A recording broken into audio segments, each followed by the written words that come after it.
If you have a smart speaker, you have access to the entire world of NPR and St. Louis Public Radio. All the latest news and all the captivating stories. Activate our voices with yours by telling your smart speaker to play St. Louis Public Radio. Senator Andrew Koenig won an election comfortably in the St. Louis County-based 15th Senatorial District 4 years ago. But now the Manchester Republican is in the fight of his political life against Democrat Deb Lavender in a district that's been deeply affected by the national political environment. Koenig joins us next on the latest episode of Politically Speaking to talk about the closely watched contest. So let's hit the music. This is the Politically Speaking podcast, the definitive show about Missouri politics. It's a little complicated in Bolivar because there is a Parsons family there. But we also knew that it was important to make sure that we got to where we needed to go. You know, if you walk in a room and you're getting ready to make a decision and everybody in the room looks like you need to stop. And right now what happens in the United States Senate is as critical as anywhere else in the country. I really want the state to succeed. Well, we want everybody to know that we're all working together. I just worked hard to try to build my name where I didn't have the money.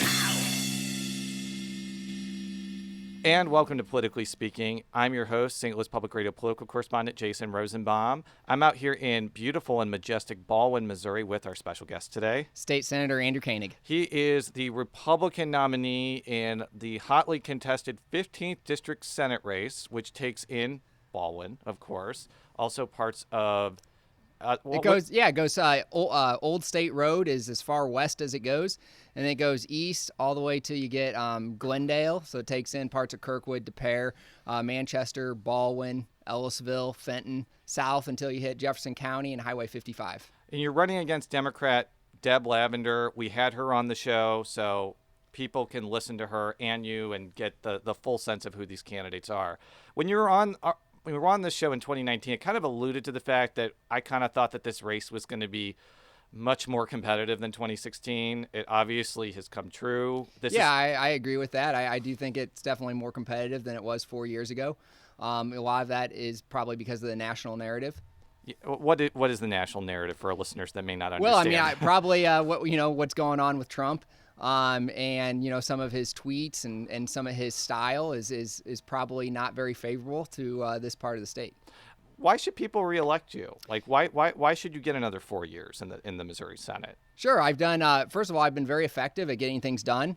One thing I passed was TIF reform. Walmart's moved 3 times on Manchester Road, each time on taxpayer dime. And it's fine if they want to move, but we should never have to pay for their buildings. I stand up to corporate welfare. I did a 27-hour filibuster against giving GM $500 million. Very much opposed to that. I sponsored the Senate Bill 509 when I was in the House, cutting Missouri's income tax for the first time in nearly 100 years. Most recently, this last year, I passed CID TDD reform. There was, now it didn't make it all the way through the process, but I did pass it through the Senate. Sales tax is approaching 12% in some areas. That's just tough on families to be able to, when they're buying basic necessities, to be able to pay that kind of tax. The reason for that, the Missouri Constitution says you have to have a vote of the people before you implement a tax. What cities are doing is they're drawing districts that have no vote that have no voters in them, and then just raising the tax. And so my bill is really simple. It just requires a vote of the people, so that way we follow the Constitution. Another bill that I passed this year was our rape kit, safe kit bill. We had thousands of backlogs in these rape kits.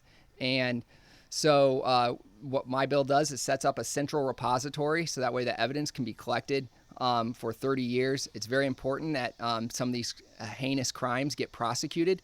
And in order to do that, we need good evidence. It also allows the victim to be able to track that through the system. Nothing would be probably more heartbreaking is to have a heinous crime like that happen and then not even know if your kit had been tested. So if you listen to Representative Lavender's show, she said she got into this race because you sponsored a ban on most abortions after 8 weeks of pregnancy, which, by the way, for our listeners, we talked about on Senator Koenig's last show for about 20 or 30 minutes. I think that is going to be the main attack against you, that she's going to say you are too extreme for this district that is becoming more Democratic. What would you say about that? So I certainly believe that life begins at conception. All the scientific evidence points to that being the case. Now, that being said, I think, Lavender's positions can be pretty extreme. I have a quote from her that she had in the budget committee, and it's Planned Parenthood would lose state funding while universities and colleagues in public schools would see millions of dollars more under the Missouri budget passed Thursday by the legislature.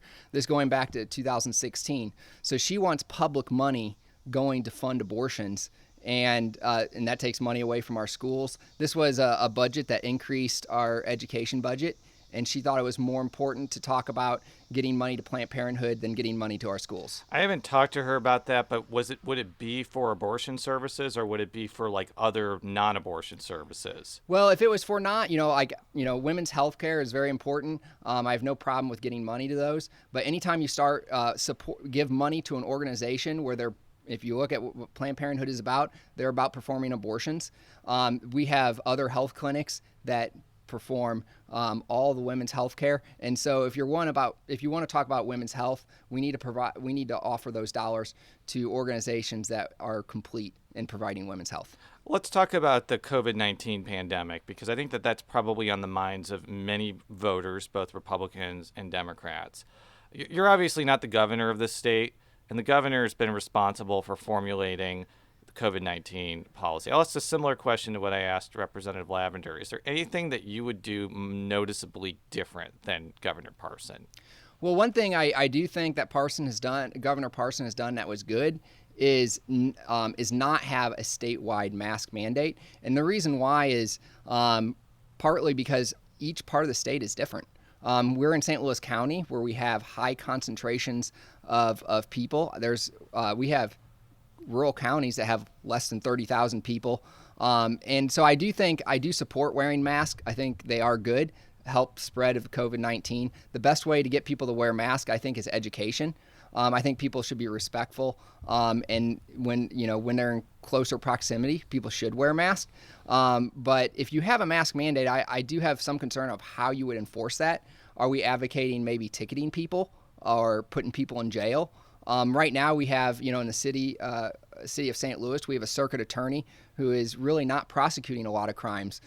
We have more murders in the city of St. Louis. At least this was true a couple weeks ago. I haven't updated it, see if it's still true. But we had more murders in the city, or homicides in the city of St. Louis, than people that died from COVID. So we have a crime epidemic, and we certainly need to address that. That is one reason why I did sponsor concurrent jurisdiction to allow our Attorney General to enforce our abortion laws. In one other quote that might differ myself from my opponent is one quote that she did on the House floor during the COVID is she said, "Get them out of the prisons so they can have less opportunity to be infected." So a lot of these were basically people with life sentences, probably people that were murderers that were convicted, and she advocated releasing these people because of COVID-19, and that's only going to make the crime epidemic even worse. Are you sure she was specifically saying like people who had committed violent crimes, and it wasn't differentiating between the two? Well, I haven't heard this quote. Yeah, so the part of the quote that I have that is kind of short, but the discussion that was going on, she was calling on Governor Parson to grant clemency to women prisoners serving life sentences without opportunity for parole. If you're serving a life sentence without the opportunity of parole, it had to have been probably a very bad crime. So, not to go down that rabbit hole too much, but COVID in prisons has been a huge issue, both in the state and nationwide. There have been huge outbreaks there, infecting people that have committed minor crimes to serious crimes. And I think that the reasoning behind releasing some of them was to avoid that sort of situation. Again, I haven't talked with Representative Lavender about that, so I don't know what context she was saying, but isn't it sort of reasonable to release certain prisoners so they don't get COVID in an enclosed environment? I think we know a lot more about COVID-19. There's a safe way to do it. Certainly if you have, we do have too many laws. Sometimes we are putting people in jail that shouldn't belong there. But if you have a life sentence without parole, that is going to be a crime that you belong behind bars. So that way you don't recommit these crimes. For going back to the mask mandate for a second, and I'm going to use the same anecdote I used with Representative Lavender. I've done some traveling around rural Missouri as a mental health exercise. One of the things I've found is going to our beautiful state parks and just our small towns is a great way to de-stress after a day of unsuccessful virtual schooling. And, I was actually in Doniphan, Missouri, and also Poplar Bluff, Missouri. I actually saw a few people wearing masks. But, before July, when I was in Monroe County and Audrain County, I saw very, very few people wearing masks. And I wonder if, kind of to turn the question on its head from what I asked to Representative Lavender, the lack of a mask mandate has given this implicit idea to people in rural Missouri that, we don't have to do this.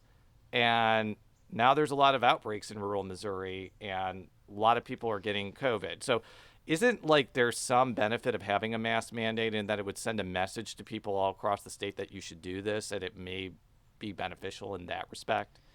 Well, I mean, I guess if what you're asking is we should just do a mask mandate and not enforce it, I don't think that's being real honest with voters and with people that live in the district. Try to mandate something that you have zero intention of enforcing. What I would do is just strongly encourage people to be respectful, to wear a mask when you're in close proximity.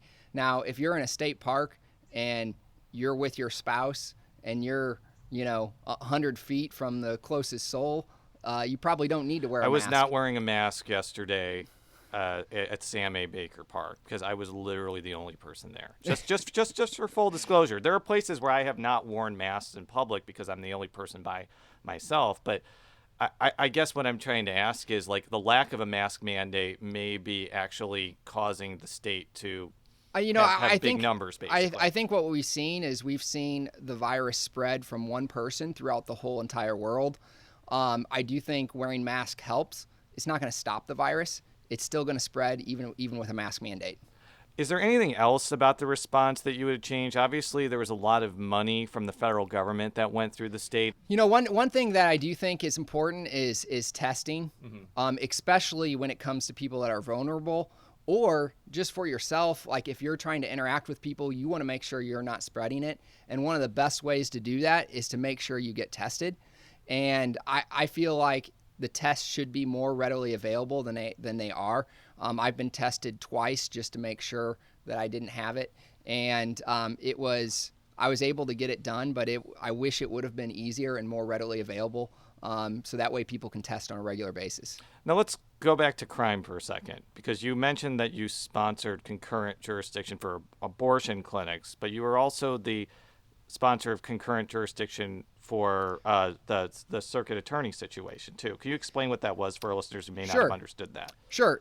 So there's actually two bills I sponsored. One of them was in one bill during regular session, and it had concurrent jurisdiction, and it also made hijacking a specific crime. We have a huge problem of hijacking. I've talked to a lot of my constituents that live out here in West County and in Kirkwood, and some of them don't want to go downtown because they're afraid their car is going to get hijacked and or carjacking. And so and it makes it difficult for prosecutors to actually prosecute that crime. Certainly there's theft and there's laws on the book that would allow them to prosecute, but if you have a failed one, there's really not, it's very difficult to prosecute that.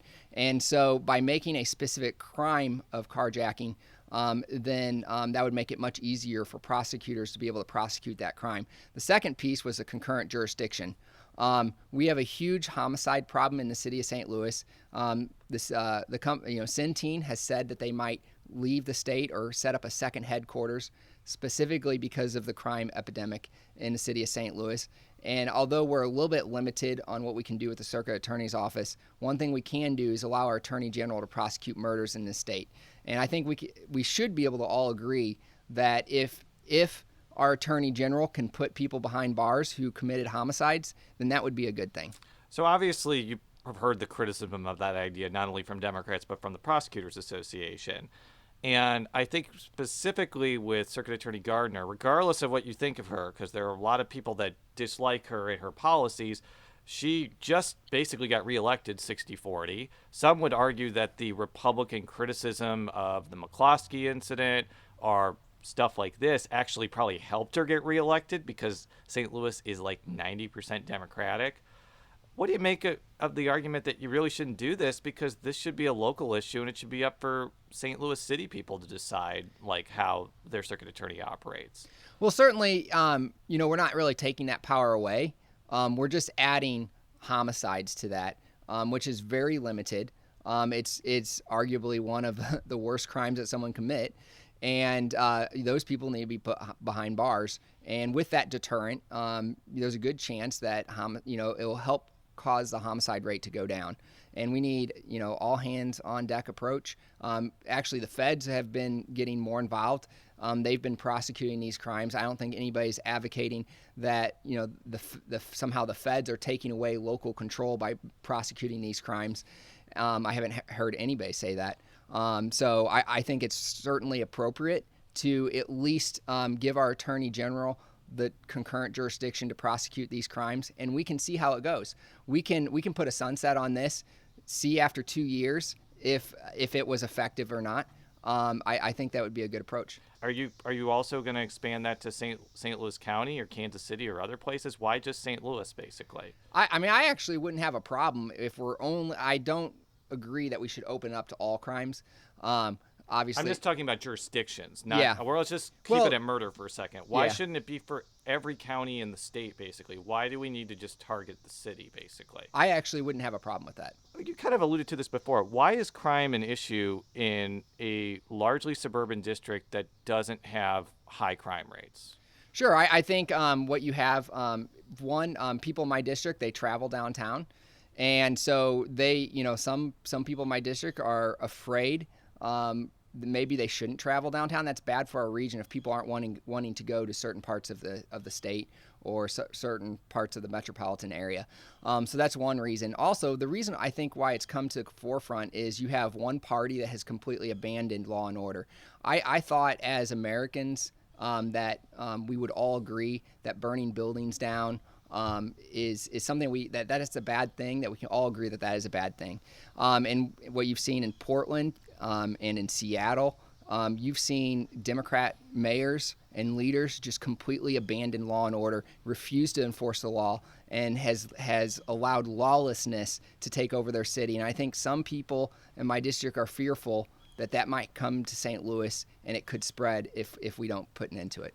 I think on the other side of the coin, some of your colleagues, both white and black, would say, there are a lot of great police officers, and those police officers should be empowered and championed, but there are also a lot of bad actors, and there needs to be more rigorous accountability measures to be in place if a police officer shoots and kills anybody, particularly somebody of color, unjustly.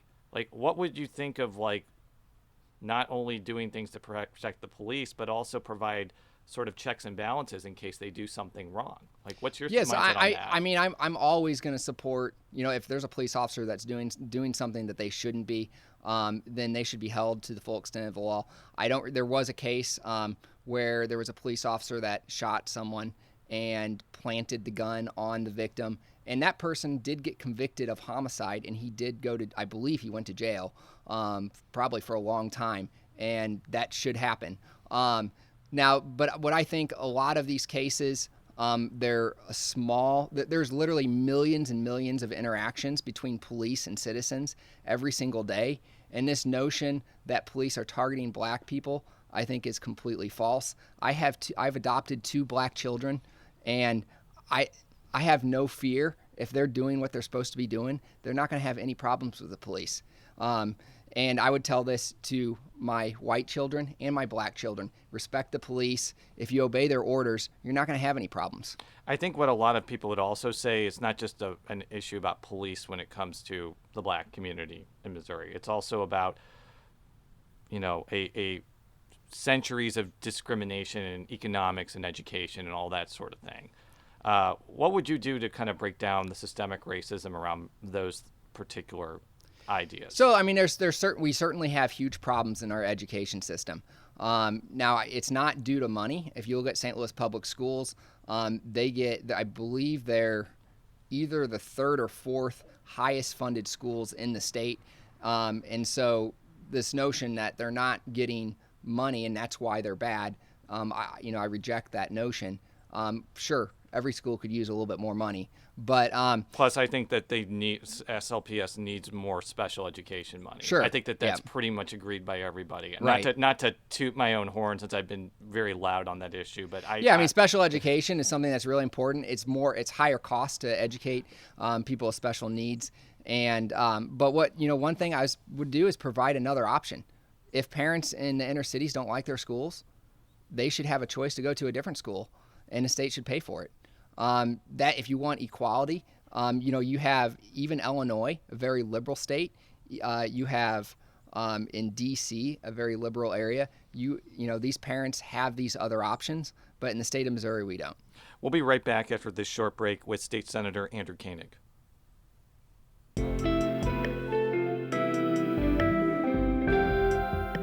The Gateway brings you the day's news each weekday from around the St. Louis region and the state capitals in Jefferson City. Our schools are accredited. We don't need this bill. And Springfield. How many more years must pass before lawmakers see time is of the essence? I'm Abby Larico. Join me each weekday for The Gateway on the STLPR app or wherever you get podcasts. And we're back on Politically Speaking with State Senator Andrew Koenig, a Republican who represents the St. Louis County-based 15th District. I want to talk about Medicaid expansion because I think that that's going to be a big issue going forward, not because it's a question of whether Missouri will expand Medicaid. I think it's going to be how, because Missourians voted. It's in the Constitution. And I think that a big question is how is this actually going to be rolled out? Is there going to be a work requirement that's going to be put on? What's going to be your mindset? You're probably going to be somebody who's going to be part of that debate. Sure. It's trying to predict what's going to happen in the legislature is certainly a very dangerous thing to do. Sometimes you can be in the middle of debate on a bill and you won't know what's going to happen 5 minutes from now. So it's hard to predict that. Certainly, I would imagine that obviously Medicaid expansion is in the Constitution. It's going to happen. I think work requirements is something that makes sense. I would not be surprised if that something like that moves forward. Would that have to go to the voters, though, again? Because there's some thought process with the way the Medicaid expansion was written. In order to put a work requirement, you would have to do another statewide vote for that.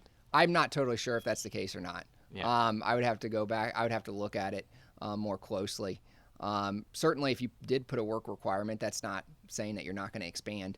I don't know if it'd have to go to the voters or not. There's been a question about how this gets paid for, and people like your opponent and other Democrats are saying first of all, that there is money available to pay for it, and number two, that the way it's structured, it'll basically pay for itself, and that no other states have had serious financial issues in implementing Medicaid expansion, including Republican ones.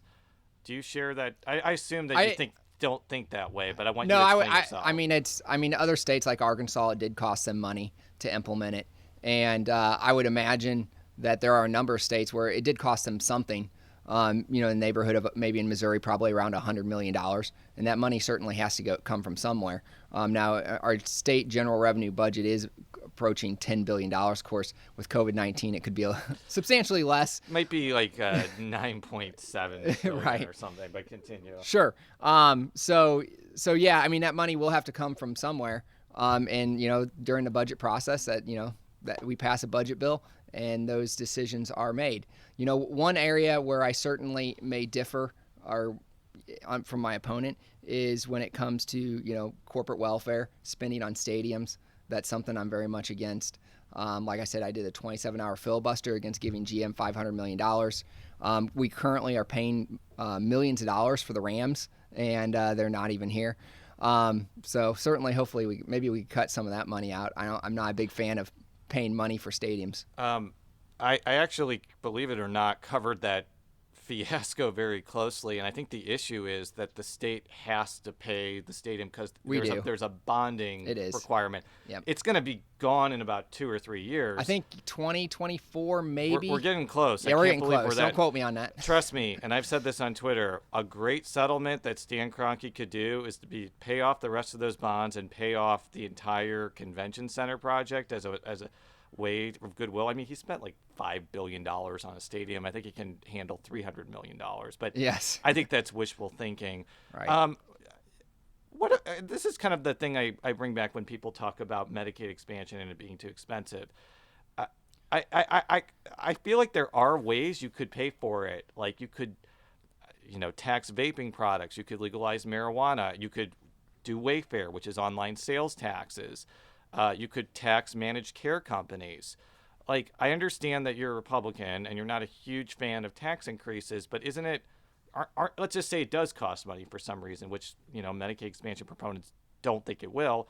Wouldn't some of those options be reasonable ways to pay for it that wouldn't actually hurt anybody besides like online shoppers or vapors, basically? Yeah, I mean, when it comes to Wayfair, I'm a supporter of Wayfair. I filed the bill almost for the last several years. I have, and one reason why Wayfair is extremely important is because right now we have an incentive for people to go make purchases outside the state of Missouri.